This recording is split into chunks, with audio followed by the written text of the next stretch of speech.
Welcome back to the show. I'm Nancy O'Neill. Next Friday is Veterans Day, and joining us now is Maverick Johnson, the founder of the Denis V. Cooper Foundation. He's here to tell us how they make a difference in the lives of our American heroes every day. Thank you so much for joining us today. Well, thanks for the invitation. Thank you. Now, I know that you created this wonderful foundation. Can you tell us a little bit about it and why you did it? My dad, Vietnam vet, was a Marine in Vietnam and was a helicopter crew chief.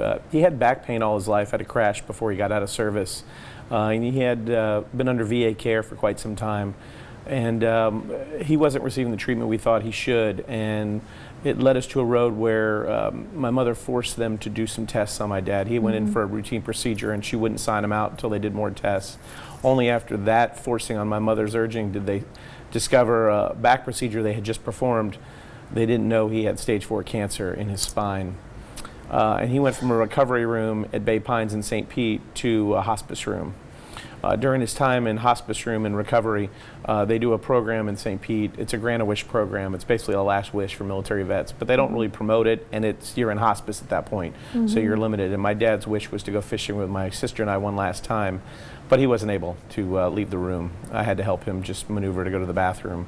So in the months after that, my mother wanted to do a foundation in his name, and we didn't really know what to do or how to do it. And then that Christmas time, I'd say a week before Christmas that year, I just woke up in the middle of the night and said, we're going to grant wishes for military heroes. And initially it was going to be last wishes, but I've met so many men and women coming back from Iraq and Afghanistan that have issues.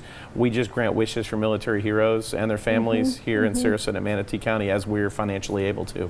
Okay, so that's where the foundation came from, and what a sad story to bring such a beautiful, a beautiful thing to other veterans who can hopefully enjoy their families and be with them longer than your dad was. I'm so sorry. Well, we tried to, I miss him every day, and I go to the Sarasota National Cemetery as often as I can, or if I feel like I can handle it. But we tried to turn our storm clouds into sunshine for other people, and I hope we're doing that.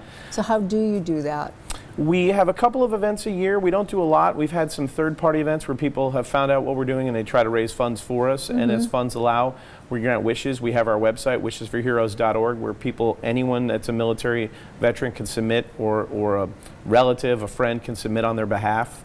And we grant wishes based on the funds we have received through donations and other events, and we're able to donate them based on the needs.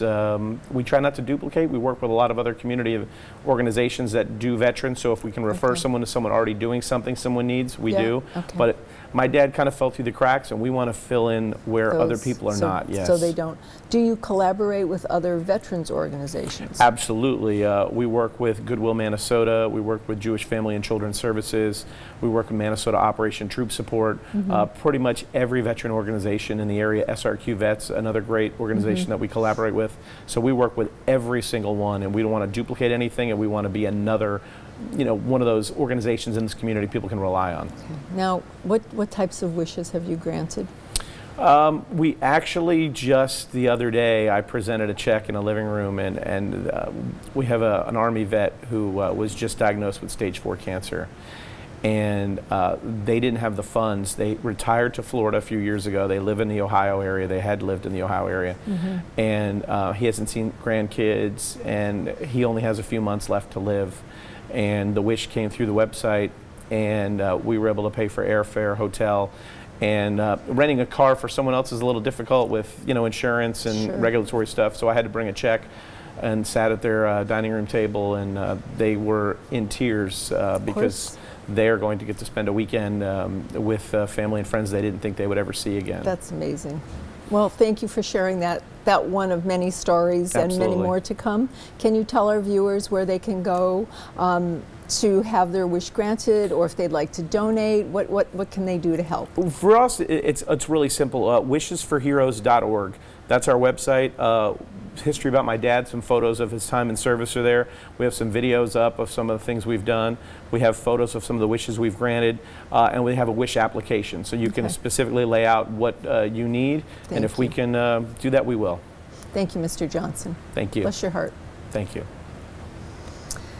Coming up, we'll learn about another event on Longboat Key. This one will appeal to any animal-loving golfer.